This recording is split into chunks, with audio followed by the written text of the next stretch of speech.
Hello everyone, क्या हाल चाल है? कैसे हैं सभी लोग? आई होप एकदम बढ़िया होंगे, शानदार होंगे और जबरदस्त होंगे। तो मैं आपका मैथ्स मेंटर अक्षय अग्रवाल एक बार फिर से आप सभी का स्वागत करता हूं आपके अपने चैनल बोर्ड्स चैलेंजर पे।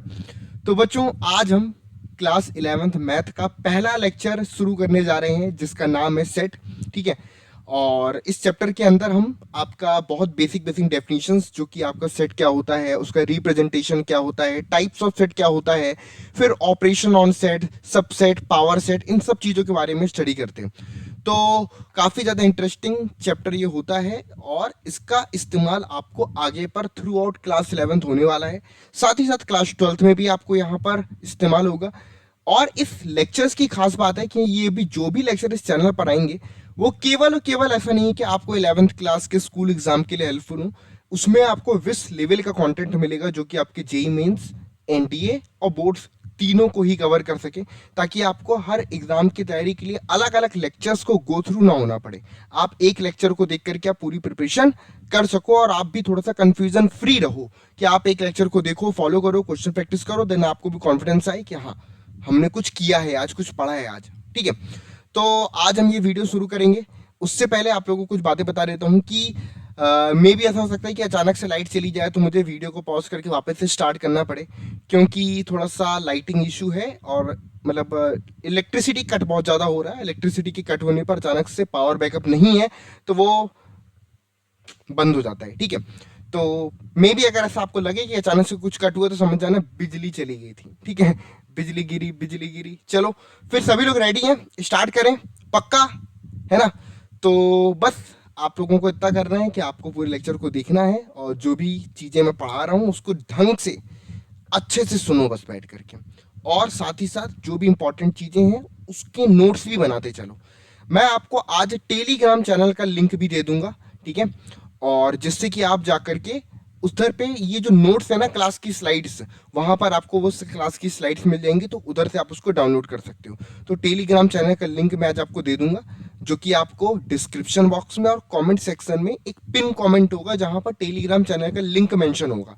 तो उस पर क्लिक करके आप सीधे नोट्स को डाउनलोड भी कर पाएंगे। यानी कि डेफिनेशन वगैरह अगर आप नहीं भी नोट करते हो तो भी आपको पूरी की पूरी डेफिनेशन नोट्स के फॉर्मेट में अवेलेबल हो जाएंगी। ठीक है जी, शुरू करें? पक्का प्रॉपर है? हाँ जी। तो अब सबसे पहले हम यहाँ पर टॉपिक देख लेते हैं, कौन कौन से टॉपिक आज हम इस चैप्टर में कवर करने वाले हैं। तो सबसे पहले आप नंबर 1 जो देख रहे हो वो आपका सेट्स एंड रिप्रेजेंटेशन है। ठीक है। तो इसमें अगर हम बात करें तो बेसिक चीज़ें जो भी डेफिनेशंस वगैरह वो यहाँ पर आपकी कवर होंगी। ठीक है। और टाइप्स ऑफ सेट, ये 2 चीज़ें हम कवर करेंगे। मैं थोड़ा थोड़ा टॉपिक लेकर के चल रहा हूँ एक लेक्चर के अंदर, ताकि हम हर एक टॉपिक को थोड़ा सा डिटेल्स में पढ़ पाए, है ना। ये नहीं कि मैं जल्दी जल्दी जल्दी एक ही बार में 3 से 4 टॉपिक कवर करा दूं, तो फिर वो उतना डिटेल्स में डेप्थ में हो नहीं पाता। ठीक है। तो अगर अपन पढ़ें तो डेप्थ में पढ़ें और क्वेश्चंस ढेर सारे प्रैक्टिस कर सके, ताकि वो एक टॉपिक ही भले ही एक क्लास में हो लेकिन वो ढंग से समझ में आए, ऐसा कुछ होना बनता है। ठीक है।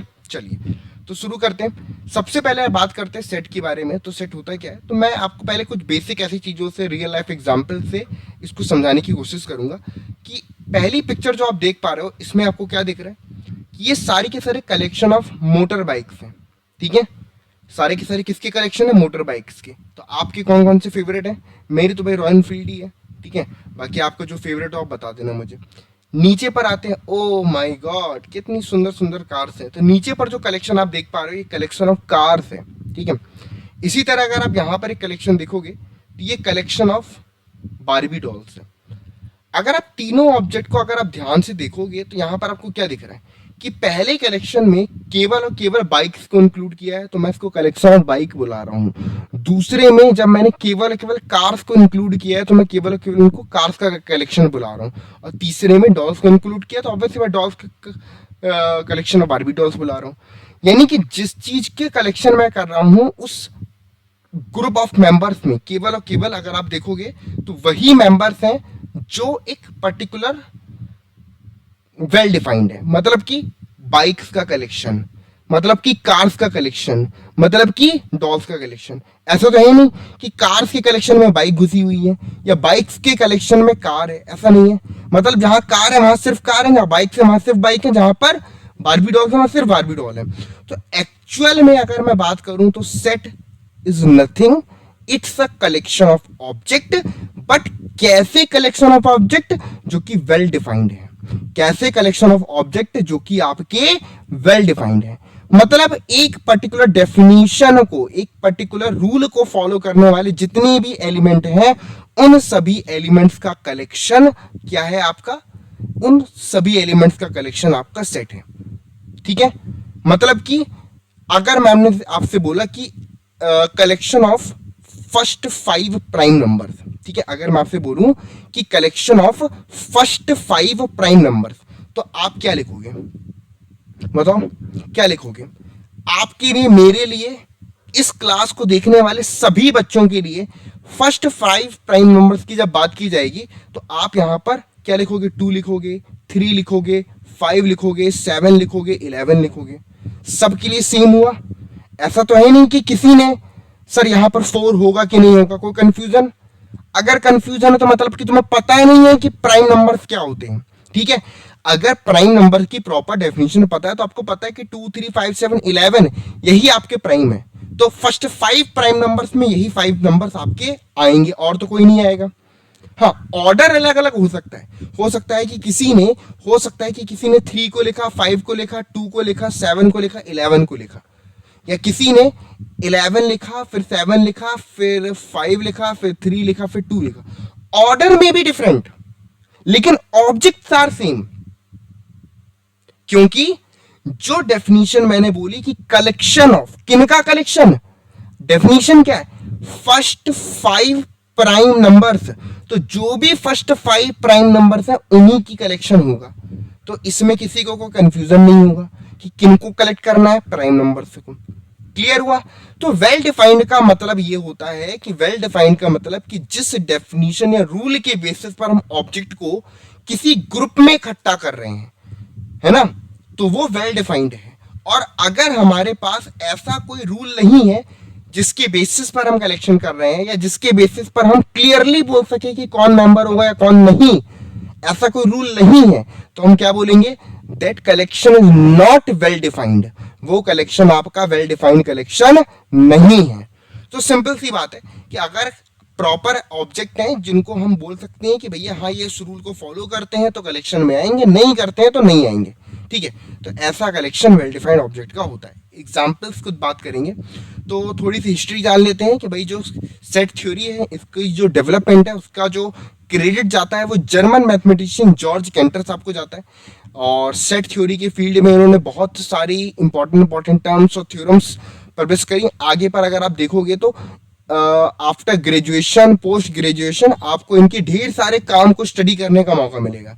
तो अगर आप ग्रेजुएशन और ग्रेजुएशन और पोस्ट ग्रेजुएशन में अगर आप मैथ्स से करते हो तो आपको इनके काफ़ी सारे अलग अलग थ्योरम्स और अलग चीज़ें इनकी जानने को मिलेंगी आपको। चलिए, तो अब मैं सबसे पहले यहाँ पर डिस्कस करता हूँ examples of well defined and not well defined. ठीक है, ये जो कंफ्यूजन है ना कि सर वेल डिफाइंड का मतलब क्या है, तो उस पर हम बात करते हैं। अब जैसे कि पहला जो आपके सामने एग्जाम्पल लिखा है, उसमें लिखा है the collection of all the months of year beginning with letter J. तो ऑब्वियस सी बात है कि साफ साफ लिखा है कि बिगिनिंग विद लेटर जे ऐसे मंथ का कलेक्शन। तब आप क्या करोगे, जब जे से शुरू होने वाले मंथ का कलेक्शन करना है तो आप इस कलेक्शन में जनवरी को रखोगे, आप इस कलेक्शन में जून को रखोगे, और आप इस कलेक्शन में जुलाई को रखोगे। लेकिन कोई भी इस कलेक्शन में दिसंबर नहीं रखेगा, या फरवरी नहीं रखेगा, नवंबर नहीं रखेगा। क्यों? क्योंकि वो जे से शुरू नहीं होते। इसका मतलब है आपको क्लियर है कि इस कलेक्शन के अंदर सिर्फ ये 3 मंथ आएंगे, जैन, जनवरी और जुलाई, सॉरी जैन, जून और जुलाई। क्लियर है। नेक्स्ट पर आते हैं, collection of 10 most talented writers of India. अब यार देखो, मोस्ट टैलेंटेड कैसे बोल सकते हो कि कौन सा राइटर मोस्ट टैलेंटेड है?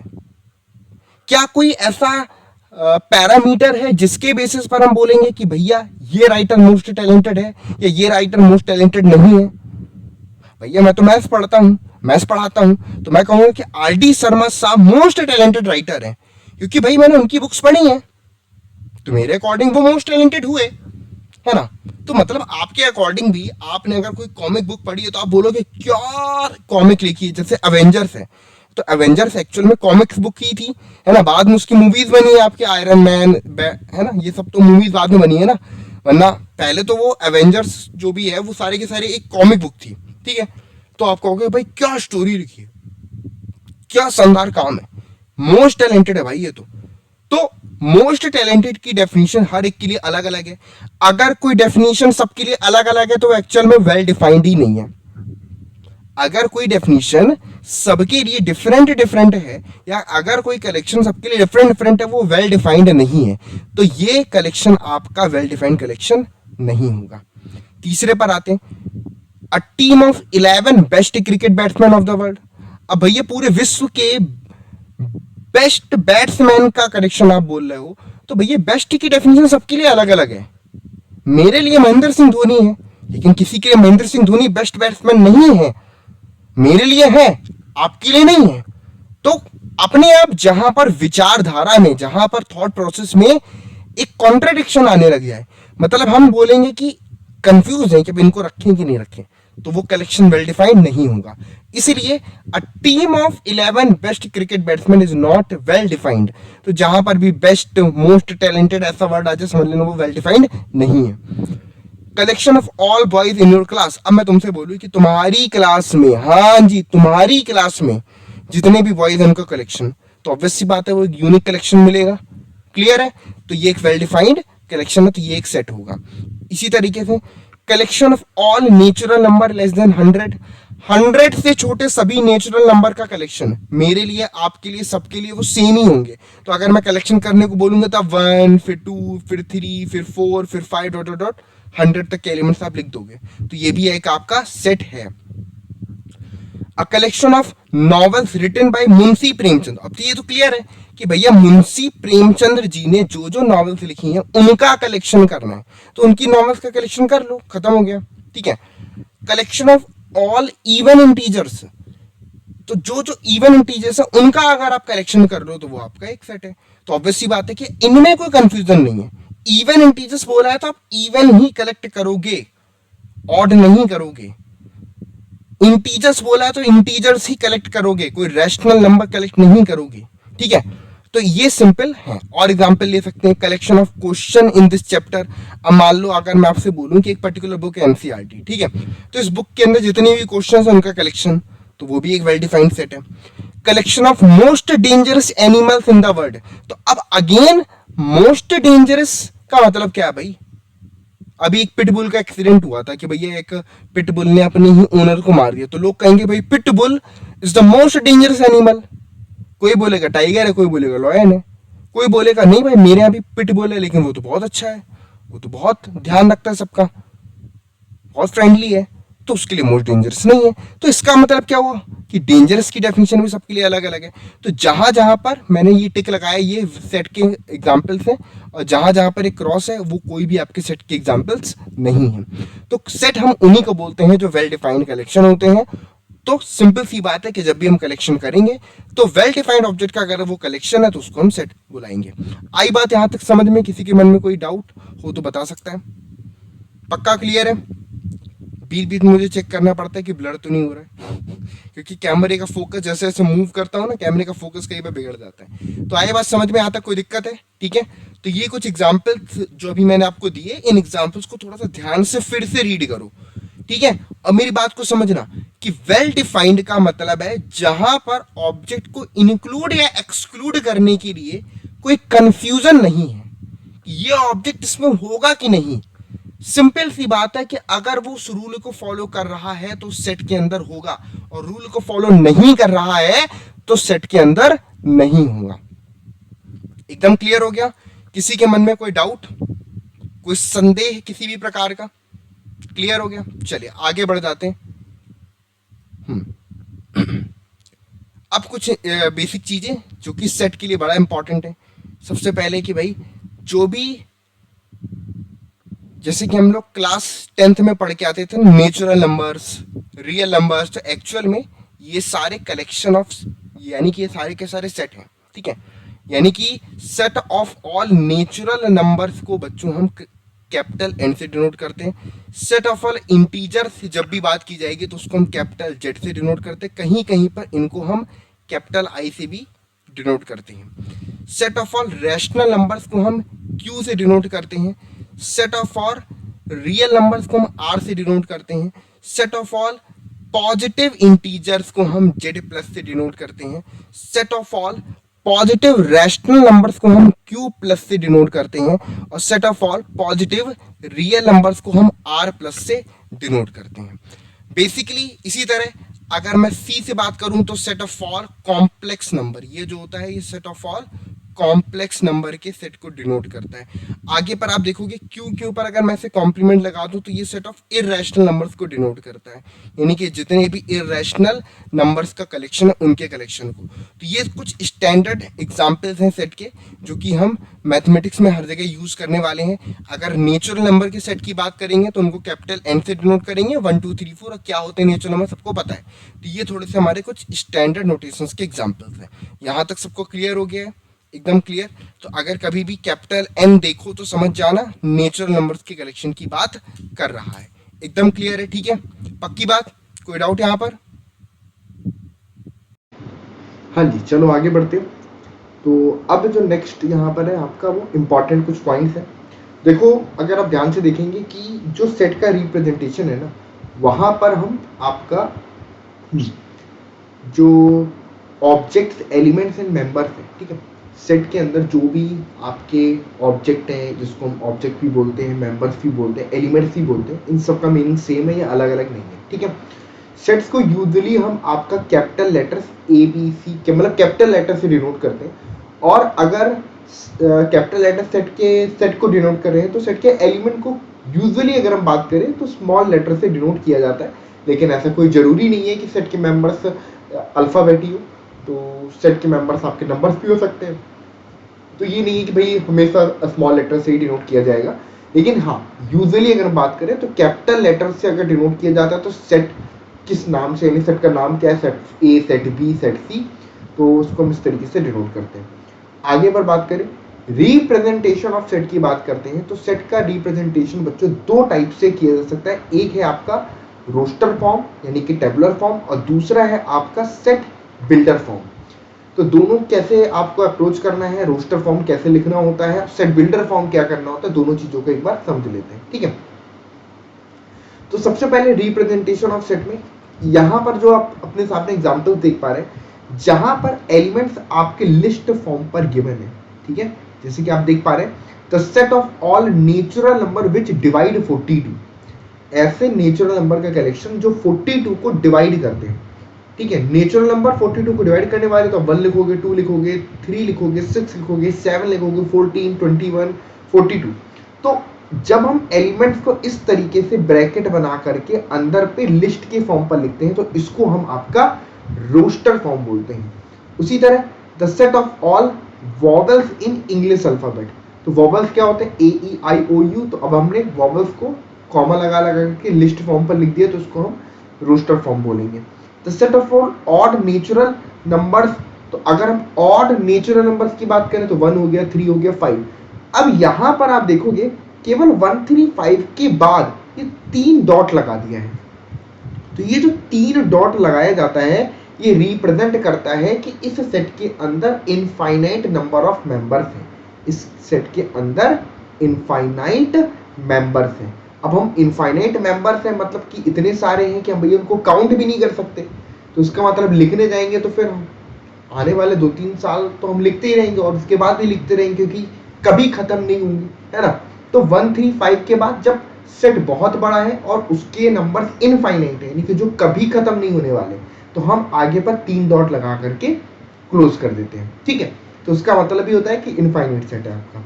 चलिए नेक्स्ट पर बात करते हैं। जैसे कि यहाँ पर ये अभी हमने देख लिया, अब बात करते हैं कुछ इंपॉर्टेंट नोट। जैसे कि सबसे पहले यार देखो, अगर मैं आपसे बोलूं कि फॉर एग्जांपल एक वर्ड आपके सामने लिखा है स्कूल, SCHOOL, अब मैं आपसे बोलूंगा कि एक सेट बनाओ जिसमें स्कूल वर्ड के सारे लेटर शामिल हो, स्कूल वर्ड के सारे लेटर शामिल हो, तो आप क्या कहोगे, S को ले लिया, C को ले लिया, H को ले लिया, O को ले लिया, L को ले लिया। अब यहां पर आप कहोगे सर यहां पर 2 O थे। तो जब हम किसी वर्ड या उसके लेटर्स के एलिमेंट का कलेक्शन करते हैं या कोई भी सेट हम ऐसा बना रहे हैं जहां पर एक एलिमेंट एक से ज्यादा बार रिपीट हो रहा है, तो हम उस एलिमेंट को एक बार ही लिखते हैं। ऐसा नहीं है कि इस एलिमेंट को अगर वो 2 बार रिपीट कर रहा तो 2 अलग अलग बार लिखा जाएगा। ठीक है, पहली बात, अगर हमने बोला कि फॉर एग्जाम्पल मैंगो या कोई भी कोई भी नंबर, कोई भी वर्ड आप ले लो, अगर हम उसके लेटर्स के कलेक्शन का सेट बना रहे हैं तो उसमें जितने लेटर्स हैं उसको एक बार ही लिखा जाएगा। ऐसा नहीं कि अगर उसमें एक लेटर 2 बार आ रहा है, 3 बार आ रहा है, तो हम 3 बार उसको कॉमा लगा लगा करके लिखेंगे, ऐसा नहीं करना, सिर्फ एक बार लिखना है। क्लियर है? ऑर्डर कुछ भी हो सकता है। अब आप इसको SCHOL लिखो या LOHCF लिखो, इससे भी कोई फर्क नहीं पड़ता। मतलब order is not important, members का ऑर्डर इंपॉर्टेंट नहीं है, लेकिन मेंबर सेम होने चाहिए। ठीक है, तो ये यहां पर इसका एक एग्जांपल हो गया।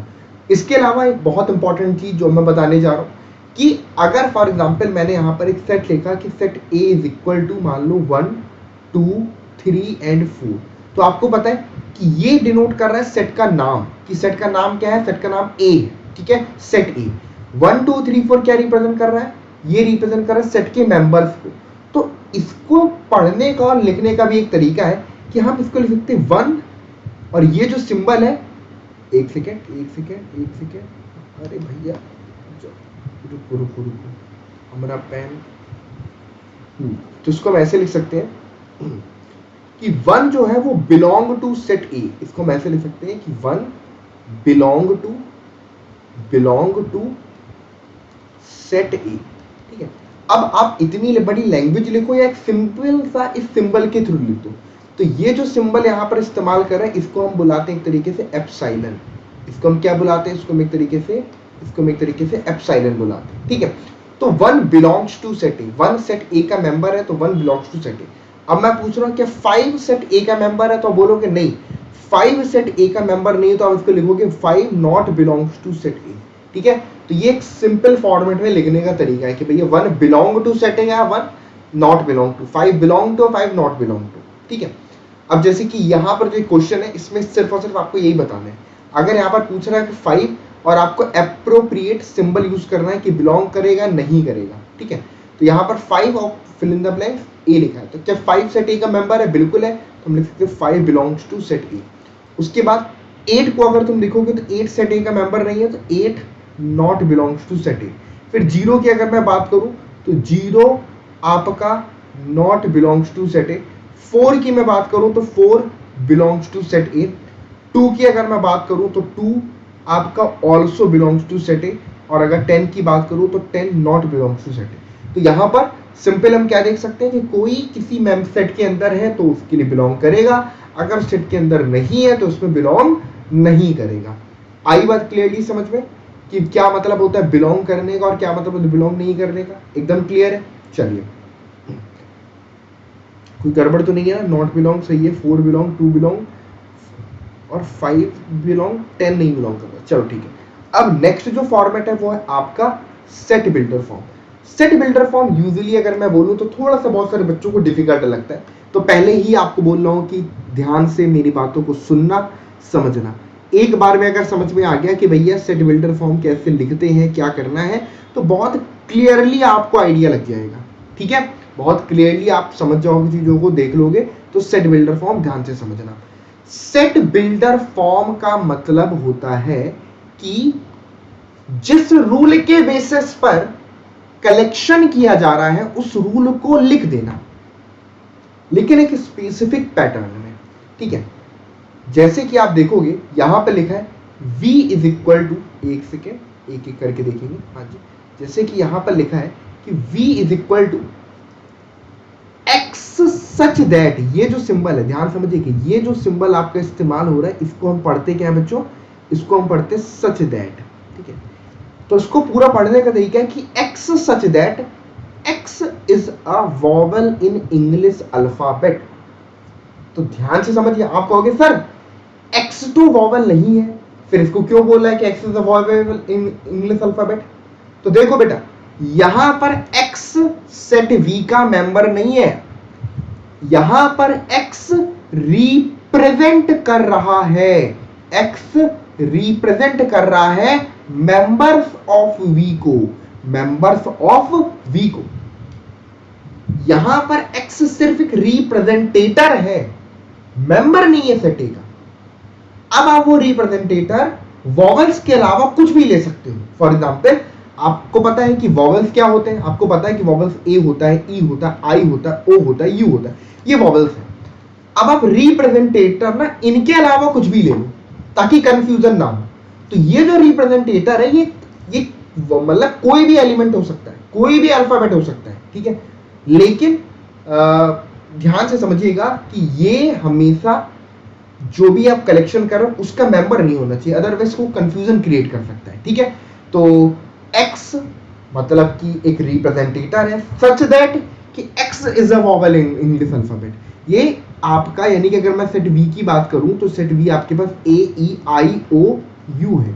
तो अगर आप एलिमेंट्स को इस तरह लिस्ट फॉर्म पर लिखना नहीं चाहते हो तो आप सिंपली क्या कर सकते हो कि एक जनरल एक आपने लेटर लिया, वो आपने x ले लिया, आप y ले सकते हो, आप w ले सकते हो, जो कि इन वॉवल्स में नहीं होना चाहिए।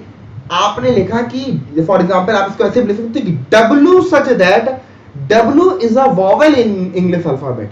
तो जिसको भी पता है कि वॉवल क्या होते हैं तो वो उस w को उस वॉवल से रिप्लेस करके लिख देंगे कि भाई ए हो गया, ई हो गया, आई हो गया, ओ हो गया, यू हो गया। तो यहां पर x is simply a representator. x simply क्या होता है बेटा, x सिंपली यहां पर रिप्रेजेंटेटर होता है।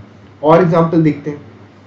अब जैसे कि यहां पर आपने अगर देखा होगा कि इसके पहले मैंने रोस्टर फॉर्म पर 42 के पॉजिटिव डिवाइजर्स या नेचुरल नंबर्स लिखे थे जो उसको डिवाइड करते हैं। अब उसी चीज को रोस्टर सेट बिल्डर फॉर्म पर लिखने का तरीका है कि x such that x is a natural number which divides 42।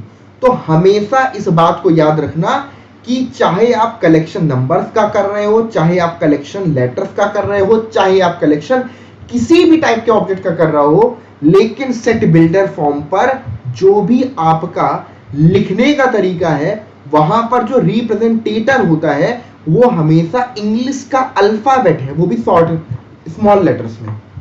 English का अल्फाबेट है वो भी स्मॉल लेटर्स में कि x such that x is a natural number which divides 42।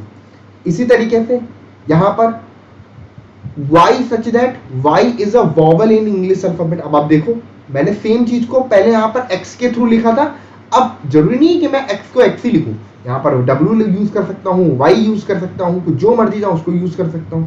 ये बात क्लियर हो गई। इसी तरह यहां पर मैंने लिख दिया कि z such that z is an odd natural number. z आपका एक ऑड नेचुरल नंबर है। अब नेचुरल नंबर आपको पता है क्या होते हैं, ऑड पता है क्या होते हैं, लेकिन जब z is an odd natural number की बात कर रहा है तो मतलब ये एक सेट बिल्डर फॉर्म है और ये z यहां पर रिप्रेजेंटेटर है जो ऑड नंबर्स को रिप्रेजेंट कर रहा है। अब यहां पर आपको एलिमेंट को ऐसे कॉमा लगा लगा करके लिस्ट फॉर्म पर लिखने की रिक्वायरमेंट नहीं है। आई बात समझ में? चलिए अब जैसे कि एक छोटा सा क्वेश्चन है, ठीक है, लिखा है write the solution set of the equation in the roster form. और इक्वेशन क्या है, x square plus x minus का 2। तो अगर मैं इस क्वाड्रेटिक इक्वेशंस के सॉल्यूशन सेट को लिखना है और वो भी रोस्टर फॉर्म पर, तो पहले मैंने क्वाड्रेटिक इक्वेशन को सॉल्व कर लेता हूं। X square plus x minus 2, तो हम लिखेंगे इसको एक्स स्क्वायर माइनस में आपके पास 2x प्लस में आपके पास x माइनस का 2 इक्वल टू 0। फैक्टर करोगे तो x माइनस 2 और प्लस 1 कॉमन ले लो तो again x minus 2 is equal to 0। यहां पर x प्लस 1 हो गया, फिर 1 कॉमन है, और x माइनस में 2 हो गया इज इक्वल टू 0। तो सॉल्यूशन सेट में x की वैल्यू -1 आएगी और x की वैल्यू आपके पास 2 आएगी। अब रोस्टर फॉर्म पर लिखना है तो पहले तो सेट को रिप्रेजेंट करने के लिए कैपिटल लेटर चूज किया और सॉल्यूशन है -1 और 2, तो ये हमारा इसका आंसर हो जाएगा। आई बात समझ में क्लियर है? The solution set of the equation x square plus x minus 2 equal to 0 के लिए पहले सॉल्यूशन किया, उसके बाद जो जो सॉल्यूशंस आए उनको एक सेट के फॉर्म पर हमने यहां पर लिख दिया, ठीक है। इसके बाद नेक्स्ट एग्जांपल है यहां पर right the set x such that x is a positive integer and x square आपका लेस देन 40। क्या लिखा है, write the set x such that x is a positive integer, x आपका पॉजिटिव इंटीजर है और x स्क्वायर जो उसका square है वो 40 से छोटा है। तो पहली बात पॉजिटिव इंटीजर क्या क्या है, 1 2 3 4 5 पॉजिटिव इंटीजर है, तो आपको पता है कि 1 का स्क्वायर 40 से छोटा होगा, 2 का स्क्वायर कितना होता है 4, तो 2 का स्क्वायर 40 से छोटा है, तो हमें x लिखना है ना कि उसका स्क्वायर, हमें वो नंबर्स लिखने हैं जिनका स्क्वायर 40 से छोटा है, ना कि उन नंबर्स के स्क्वायर लिखने हैं। तो सबसे पहले मैंने एक a लिखा और इक्वल टू लगाया। 1 को लिख सकते हैं क्योंकि 1 का स्क्वायर 40 से छोटा है, 2 को लिख सकता हूं क्योंकि 2 का स्क्वायर 40 से छोटा है, 3 को लिख सकता हूं क्योंकि 3 का स्क्वायर 40 से छोटा है, 4 को लिख सकता हूं क्योंकि 4 का स्क्वायर 40 से छोटा है, 5 को लिख सकता हूं क्योंकि 5 का स्क्वायर 40 से छोटा है, 6 को लिख सकता हूं क्योंकि 6 का स्क्वायर 40 से छोटा है, लेकिन मैं 7 को नहीं लिख सकता क्योंकि 7 का स्क्वायर 49 है और 49 40 से बड़ा है, 49 40 से बड़ा है, तो इसलिए मैं यहां पर 7 को नहीं लिख सकता। आई बात समझ में? क्लियर है? एकदम क्लियर? पक्का? यस और नो? अरे वाह वाह, क्या बात है, क्या बात है, सबको क्लियर है? चलो बहुत बढ़िया। तो इस तरीके से हम इसको ऐसे लिखते चलते हैं और आगे बढ़ते हैं। अब जैसे कि यहां पर लिखा right the set A in the set builder form, इसको आपको सेट बिल्डर फॉर्म पर लिखना है। तो देखिए, अगर आप सेट को ऑब्जर्व करेंगे तो मेंबर्स में कलेक्शन कौन कौन, सॉरी कलेक्शन में मेंबर्स कौन कौन से हैं? एक तो आपके पास 1 है, 4 है, 9 है, 16 है, 25 है, यानी कि हम अगर देखा जाए तो हम इसको एक तरीके से बोल सकते हैं कि नेचुरल नंबर्स के स्क्वायर का कलेक्शन है। नेचुरल नंबर्स के स्क्वायर का कलेक्शन मतलब देखो, सेट बिल्डर फॉर्म अलग अलग तरीके से भी लिखा जा सकता है, सेट बिल्डर फॉर्म अलग अलग तरीके से भी लिखा जा सकता है। यहां पर 1 4 9 16 25, तो हम लिख सकते हैं पहले तो a is equal to x such that x is a natural number, x is a natural number, x आपका एक नेचुरल नंबर है, ठीक है। फिर यहां पर लगा सकते हो comma, x such that x is a natural number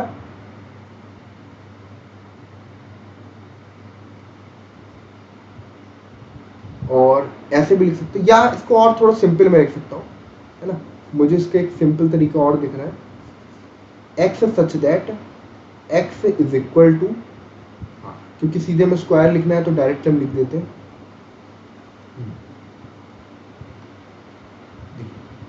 x, एक सेकेंड, कुछ ये लिखने का कुछ इशू आ रहा है,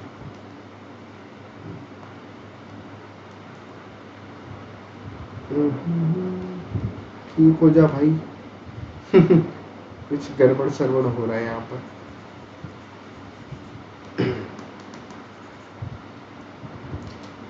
कुछ गड़बड़ सरबड़ हो रहा है, वापस से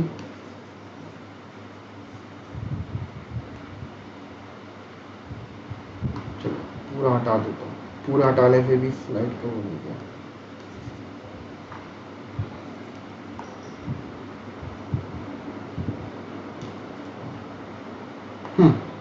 चलो वापस से लिखते हैं, लिखा है write the set A 1 4 9 16 25 in the set builder form, इसको हमें सेट बिल्डर फॉर्म पर लिखना है। तो अगर आप ध्यान से देखोगे हम लिख सकते हैं a इज इक्वल टू, अब देखो x such that x is equal to n square comma n belongs to natural numbers. अब आप देखो यहां पर मैंने कितने सिंपल तरीके से लिख दिया, क्योंकि ये 3 डॉट है मतलब कि इनफाइनाइट है, तो हमने लिखा x सच दैट x जो है वो n स्क्वायर के बराबर है और n जो है वो आपका नेचुरल नंबर है।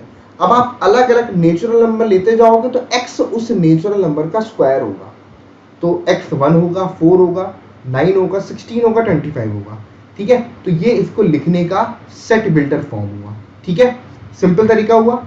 आगे बढ़ते हैं। अब यहां पर लिखा है कि x सच दैट 1/2 2/3 3/4 4/5 5/6 6/7, अब इसको बोल रहा है कि भैया सेट बिल्डर फॉर्म पर लिखिए।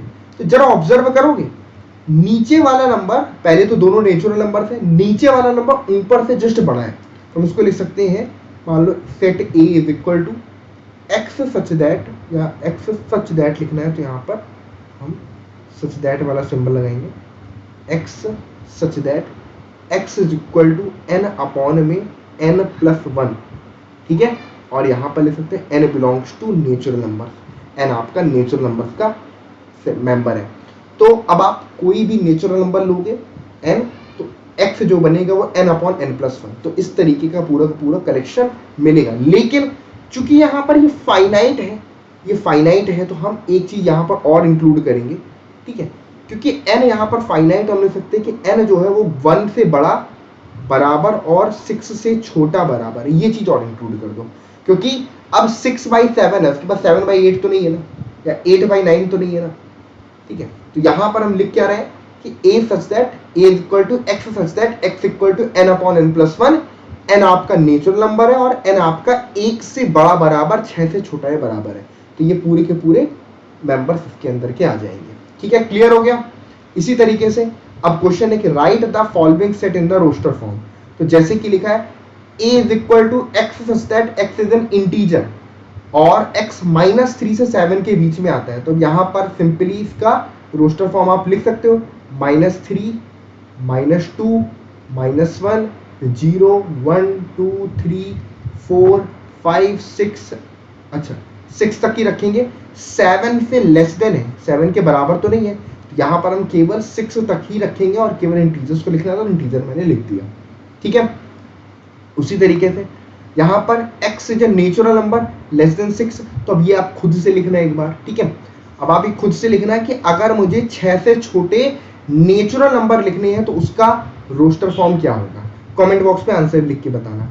आगे पे लिखा है x is a 2 digit natural number such that sum of its digit is 8। तो ये बहुत ही अच्छा एग्जांपल है, इसको सॉल्व करना कि भाई हमें ऐसे 2 डिजिट नंबर लिखने हैं जिनके डिजिट्स का सम आपका कितना है, 8 के बराबर है, जिनके डिजिट्स का सम 8 के बराबर है। कर लोगे। और अगला है x is a prime which is a divisor of 60। x वो प्राइम है जो 60 के डिवाइजर है। तो ऑब्वियस सी बात है कि आप यहाँ पर 2 को लिख सकते हो, 3 को लिख सकते हो, 5 को लिख सकते हो। 2, 3, 5 ये इकलौते वो प्राइम नंबर्स हैं जो 60 को, इकलौते तो नहीं बोलेंगे, 3 हो गए ना, तो 2, 3, 5 वो प्राइम नंबर्स हैं जो 60 को डिवाइड कर रहे हैं। इसके अलावा 60 को डिवाइड करने वाला और कोई प्राइम है क्या, नहीं है। तो आंसर इज 2, 3 एंड 5, सिंपल। और अगर आप सी नंबर को भी करोगे तो सिंपल है कि यहाँ पर अगर 2 डिजिट आपको लिखने हैं नंबर जिनके डिजिट्स का सम 8 है, तो आप अगर 1 by 1 देखोगे तो सबसे पहले यहाँ पर 17 आएगा, 2 डिजिट नंबर यही होगा। 17 के बाद नेक्स्ट जो आपके पास आएगा वो आपके पास 26 आएगा, सॉरी अलग अलग नहीं लिखना, 26 लिख सकते हो आप यहाँ पर, ठीक है। 26 के बाद आप 35 लिख सकते हो, 35 के बाद आप 44 लिख सकते हो, 44 के बाद अगर आप देखो तो 53 लिख सकते हो, और 53 के बाद अगर आप देखो तो 62 लिख सकते हो, 62 के बाद आप देखो तो 71 लिख सकते हो, और बाद में 80, तो ये हमारे पास कुछ एग्जाम्पल्स के बन जाएंगे। थोड़ा सा मेरे ऊपर ओवरलैप भी हो रहा होगा, तो बट आई थिंक ये विजिबल तो होगा ही होगा, ठीक है, दिख रहा है, ठीक है। 17, 26, 35, चलो ठीक है, विजिबल तो होगा सबको। मेरे ऊपर कुछ कुछ आ रहा है हल्का फुल्का। चलिए इसी तरह ट्रिग्नोमेट्री वर्ड के जो जितने भी लेटर्स हैं उनका सेट लिखना है, तो ये भी आप यहाँ पर लिख सकते हो, ठीक है। तो अब ये भी मैंने आपके लिए छोड़ा है ताकि आप इसको सिंपली लिख करके कुछ तो प्रैक्टिस करोगे तो आपको आइडिया लगेगा, ठीक है। चलो हाँ जी, इसके बाद नेक्स्ट यहाँ पर सेट बिल्डर फॉर्म। तो ये थोड़ा सा प्रैक्टिस करा देता हूँ क्योंकि इसमें मुझे पता है बहुत सारे बच्चों को कंफ्यूजन होता है। जैसे कि आप लिखा है 3, 6, 9, 12, इसको सेट बिल्डर फॉर्म पर लिखना है, तो हम इसको ऐसे लिखेंगे। मान लो सेट ए बोला है इसको, लिख दोगे इसको x such that x is equal to 3n और n belongs to natural number, और n आपका greater than equal than 1 less than equal than 4। ये हमारे पास बन गया। x 3n के बराबर है, n नेचुरल नंबर है और n 1 से लेकर के 4 तक के बीच में है। दूसरे वाले पर देखते हैं 2, 4, 8, 16, 32। तो अगर मैं इसको सेट b बोलता हूं तो हम लिख सकते हैं कि x सच दैट, अब देखना 2, 4, 8, 16, 32, यहां पर 2 की पावर्स है, तो हम लिख सकते हैं x इज इक्वल टू 2 की power n belongs to natural number, और n जो है आपका वो 1 से बड़ा बराबर और 5 से छोटा है। 1 से बड़ा या बराबर लेकिन 5 से छोटा है, ठीक है। इसी तरह तीसरे नंबर पर अगर हम देखें तो यहाँ पर आपके पास सेट C है और इसके अंदर 525, 125 और 625 है। तो यहाँ पर लिख सकते हैं कि x such that x is equal to 5 की पावर n, क्योंकि 5 की सारी पावर्स लिखी है और n आपका यहाँ पर नेचुरल नंबर है, और लिख सकते हैं कि n greater than equal than 1 और n less than equal than 4। चलो इसी तरीके से यहाँ पर हमारे पास सारे के सारे इवन इंटीजर्स का कलेक्शन है, तो हम इसको लिख सकते हैं x such that x is an even natural number, even natural number. तो x आपका एक इवन नेचुरल नंबर है ना। मैं बहुत कोशिश कर रहा हूँ कि ठीक तरीके से लिख पाऊँ, लेकिन थोड़ा सा भी इसमें प्रैक्टिस नहीं है, तो हो सकता है कि जब प्रैक्टिस हो जाएगी तो इजीली पड़ेगा। चलिए, और ये 5वें नंबर वाला है जहां पर लिखा है 149 एंड 100। तो ये बता रहा है कि एक तरीके से अगर आप देखो तो सभी स्क्वायर नंबर्स हैं। तो अगर मैं 5वें वाले को लिखूं तो d is equal to x such that x is equal to n square, और n आपका नेचुरल नंबर है और n आपका ग्रेटर देन इक्वल देन 1 है और लेस देन इक्वल देन 10 है। तो अगर मैं एक नेचुरल नंबर 1 लेता हूं तो 1 का स्क्वायर 1, नेचुरल नंबर अगर मैं आपका 2 लेता हूं तो 4, नेचुरल नंबर में 3 लूंगा तो 3 का स्क्वायर 9। तो इस तरह से करेक्शन आपका बन जाएगा। आया समझ में? सबको क्लियर है? कोई डाउट हो तो आप लोग बता सकते हो। क्लियर एकदम? First class? कोई दिक्कत परेशानी समस्या? चलो जी ठीक है, तो आप होशियार हो गए, तुम समझ रहे हो। चलो अब हम बात करते हैं टाइप्स ऑफ सेट के बारे में। अब हम बात करते हैं टाइप्स ऑफ सेट के बारे में। तो देखो यार, सबसे इंपॉर्टेंट जो यहाँ पर है वो है एम्प्टी सेट, है ना। एम्प्टी सेट का बहुत ज्यादा इंपॉर्टेंट रोल है, बहुत सारे क्वेश्चन एम्प्टी सेट पर बनते हैं। सिंगलटन सेट कुछ कुछ जगहों पर इस्तेमाल होता है, लेकिन सिंपल एक थोड़ा सा याद रखने वाला है। फिर आता है आपका फाइनाइट एंड इनफाइनाइट सेट। मजेदार बात यह है कि एम्प्टी सेट, सिंगलटन सेट और फाइनाइट एंड इनफाइनाइट सेट, जो सेट एम्प्टी है ना वो फाइनाइट सेट है, जो सिंगलटन सेट है वो भी फाइनाइट सेट है। यानी कि empty set and singleton set also finite set, but फिर भी क्योंकि इंपॉर्टेंट है इसलिए थोड़ा सा इनको क्लासिफिकेशन में अलग रखा गया है ना। अब आपको तो पता है कि भैया स्टूडेंट आपकी क्लास में सारे एक ही जैसे, सबने बराबर फीस दी है, लेकिन फिर भी जो सबसे ज्यादा नंबर लाता है उसकी थोड़ी सी ज्यादा इज्जत होती है ना। तो भाई फाइनाइट एंड इनफाइनाइट सेट तो पूरी क्लास के मेंबर को रिप्रेजेंट कर रहा है, लेकिन उसमें से एम्प्टी सेट ऐसा है जो थोड़ा सा ज्यादा इंपॉर्टेंस बना लेता है, अपनी ज्यादा थोड़ी सी पहचान बना लेता है, इसलिए उसको थोड़ा सा अलग से पढ़ लें। सिंगलटन सेट भी उसी तरह अपनी थोड़ी सी पहचान बना लेता है, तो इसलिए सिंगलटन सेट को भी अलग से पढ़ना। बाकी empty set and singleton set also a finite set, नाम से ही इनकी डेफिनेशन बनती है। एम्प्टी सेट ऐसे सेट को बोलते हैं जिसके अंदर एक भी एलिमेंट नहीं होता, यानी कि सेट तो है लेकिन सेट में मेंबर नहीं है। सेट तो है लेकिन सेट में कोई मेंबर नहीं है, ऐसा सेट एम्प्टी सेट है। फॉर एग्जाम्पल मैं आपके सामने एक सेट लिख रहा हूं, A is equal to x such that x is an even prime number, x is an even prime number. आगे पर ध्यान से देखना, ग्रेटर देन 2। मैंने यहां पर पूछा कि आपको एक सेट लिखा है x such that x is an even prime number greater than 2। x एक प्राइम नंबर का एक प्राइम नंबर कलेक्शन, लेकिन 2 से बड़े प्राइम नंबर और इवन होने चाहिए। तो आप सोचोगे सर 2 से बड़ा प्राइम और इवन, ये तो एक भी ऐसा मेंबर नहीं मिलेगा। तो आप बोलोगे कि सेट ए के अंदर एक भी मेंबर नहीं आया, तो रोस्टर फॉर्म लिखोगे तो भैया अंदर रहेगा खाली, अंदर कुछ नहीं है, तो मतलब क्या एम्प्टी है। तो ये लिखने का तरीका है एम्प्टी सेट को, यानी कि एम्प्टी सेट को 2 तरीके से लिखते हैं, या तो केवल ऐसे खाली ब्रैकेट बना करके, या फिर इस तरीके से 5। सिर्फ और सिर्फ 2 तरीके हैं, इसके अलावा और कोई भी तरीका एम्प्टी सेट को लिखने का नहीं होता। अगर आप कहें कि सर क्या ये एम्प्टी सेट है, तो ये एम्प्टी सेट नहीं है, क्योंकि एक सेट के अंदर 0 एक एलिमेंट है, तो ये एम्प्टी सेट बिल्कुल भी नहीं है। क्या सर ये एक एम्प्टी सेट है? नहीं, ये भी एक एम्प्टी सेट नहीं है, क्योंकि एक सेट के अंदर एक सेट है जो कि एम्प्टी है, तो सेट के अंदर एक सेट एक एलिमेंट के तौर पर है यहां पर, इसलिए ये आपका एम्प्टी सेट नहीं है। आई बात समझ में? क्लियर हो गया बच्चों? तो एम्प्टी सेट को लिखने का सिर्फ और सिर्फ दो ही तरीका है। तीसरा तरीका अपने आप से मत बनाना, तीसरा तरीका अपने आप से मत बनाना, ठीक है? थोड़ा सा इसको सही तरीके से लिखता हूं, फाइल मतलब ऐसे लिखा जाता है, ठीक है? फाइल ऐसे लिखा जाता है। क्लियर हो गया? बहुत बढ़िया।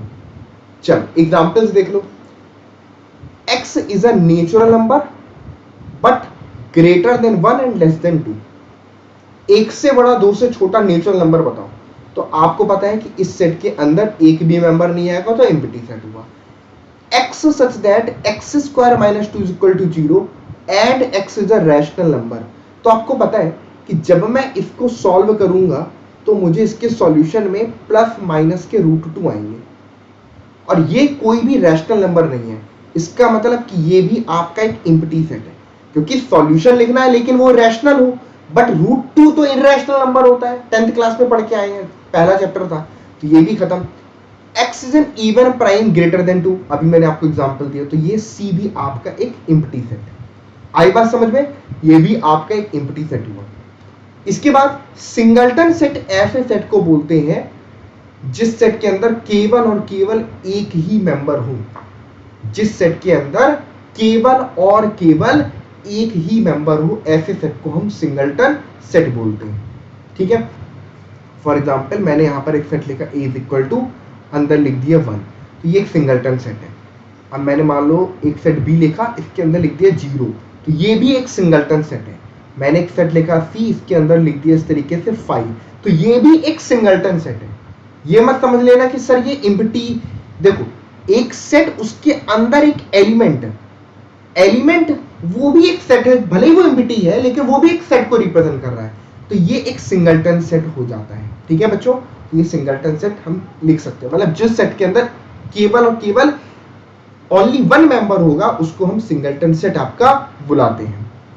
अगेन बात करते हैं फाइनाइट एंड इनफाइनाइट सेट की। यार सिंपल सी बात है कि अगर किसी सेट के अंदर फाइनाइट नंबर ऑफ एलिमेंट है, यानी कि जिनको हम काउंट कर सकते हैं, भैया इतने मेंबर हैं, तो मतलब काउंट करो फिक्स नंबर आ जाए तो उसको हम फाइनाइट सेट बोलते हैं। लेकिन अगर किसी सेट के अंदर इनफाइनाइट नंबर ऑफ मेंबर्स है कि उनकी गिनती कभी खत्म नहीं होगी, मान लो मैंने लिख दिया 2 4 6 8 आगे पर डॉट डॉट डॉट, यानी कि हम यहाँ पर इवन पॉजिटिव इंटीजर्स लिख रहे हैं। अब इवन पॉजिटिव इंटीजर्स आपके इनफाइनाइट होते हैं, इसलिए ये सेट आपका इनफाइनाइट है, हमने 3 डॉट आगे पर लगा दिया है। क्लियर है?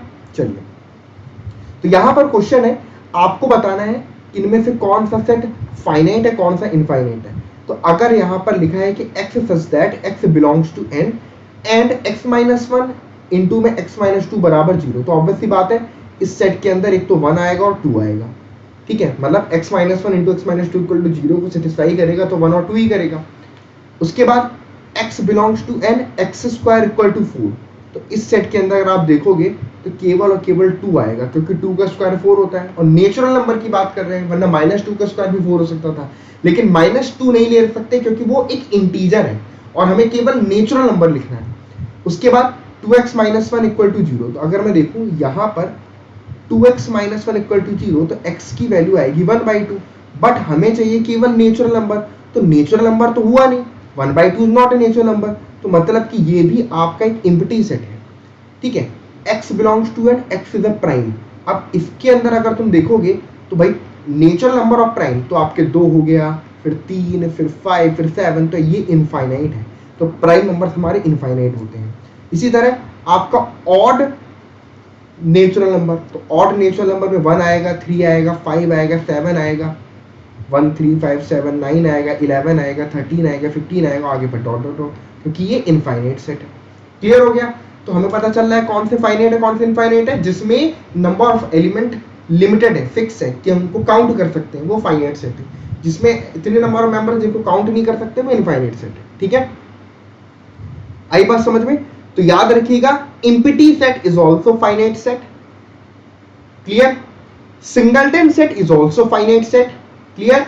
और इनफाइनाइट का मतलब है कि नंबर ऑफ मेंबर्स बहुत इनफाइनाइट है। चलिए अब नेक्स्ट जो डेफिनेशन आती है वो आती है आपकी इक्वल सेट की। तो बच्चों इक्वल सेट का मतलब है दो ऐसे सेट जिसमें एग्जैक्टली सेम मेंबर्स है, एग्जैक्टली सेम मेंबर्स। मान लो सेट ए लिखा मैंने ए ई आई ओ यू, और एक सेट बी मैं लिख रहा हूं आई ए ओ यू ई। तो आप अगर ध्यान से देखो कि भाई सेट ए और बी में सेम मेंबर्स हैं, बस ऑर्डर डिफरेंट है, मतलब कोई आगे कोई पीछे, तो ऐसे सेट हमारे इक्वल सेट। तो डेफिनेशन भी यही है कि two set A and B if every element of A is also an element of B and if every element of B also an element of A, then these two set is called equal set. यानी कि set ए के सभी member B के भी member है, B के सारे member A के भी मेंबर है, तब हम ऐसे सेट को आपका इक्वल सेट बुलाते हैं। क्लियर है? और नेक्स्ट जो डेफिनेशन यहां पर अगर हम देखें तो क्वेश्चन है कि which of the following are the equal set. तो अगर हम देखेंगे कि इनमें से कौन से इक्वल सेट है, तो सबसे पहले 1 2 3 4, तो सेट बी और सेट डी ये दो हमारे इक्वल सेट है, 1 2 3 4 3 1 4 2। उसके बाद -1 एंड 1 1 एंड -1, तो ई और जी आपके इक्वल सेट है। और कोई इक्वल है क्या यहाँ पर? ये 4 8 12 14 है, 2 4 8 12 है, तो ये भी आपके इक्वल नहीं है। तो ये हमारे इक्वल सेट्स यहाँ पर हमें मिलते हैं। और लास्ट डेफिनेशन आज के क्लास की है, वो है हमारी इक्विवेलेंट सेट। इक्विवेलेंट सेट उनको बोलते हैं नंबर ऑफ मेंबर्स दोनों सेट में बराबर हो। जैसे कि मैंने एक सेट लिखा जिसके अंदर मेंबर है 1 2 3 4 एंड 5, तो ये आपका एक सेट हुआ। अब मैं एक दूसरा सेट लिख रहा हूं जिसके अंदर मेंबर है ए ई आई ओ यू। तो अब आप देखोगे कि इसमें कितने मेंबर्स हैं? n of a, number of members in set a is equal to 5। इसमें कितने मेंबर्स हैं? Number of members in set b is equal to 5। जब दो सेट में इक्वल नंबर ऑफ मेंबर्स हैं, कार्डिनलिटी उनकी सेम है, इसको हम कार्डिनल भी बोलते हैं, कि अगर दोनों सेट की कार्डिनलिटी सेम है, यानी कि नंबर ऑफ मेंबर सेम है दोनों सेट में, तो उसको हम क्या बोलते हैं? इक्विवेलेंट सेट्स बोलते हैं। तो ये हमारे पास इक्विवेलेंट सेट्स के एग्जांपल थे। तो बच्चों आपको कुछ होमवर्क भी दे रहा हूं, तो ये होमवर्क के क्वेश्चंस हैं, इनको आप लोग अपने आप से ट्राई करिएगा, और अगली क्लास में इन क्वेश्चंस का मैं डिस्कशन भी करूंगा। तो नेक्स्ट क्लास में आपको इनके सॉल्यूशंस मिल जाएंगे। ठीक है? तो ये कुछ हमारे क्वेश्चंस हैं, इनको जरूर से सॉल्व करिएगा। तो भाई आज की क्लास इतना ही रखते हैं, है ना? धीरे धीरे हम क्लास की लेंथ बढ़ाते जाएंगे, और नेक्स्ट क्लास में हम और भी ज्यादा चीजों को पढ़ेंगे और कंप्लीट करेंगे। Thank you so much to everyone.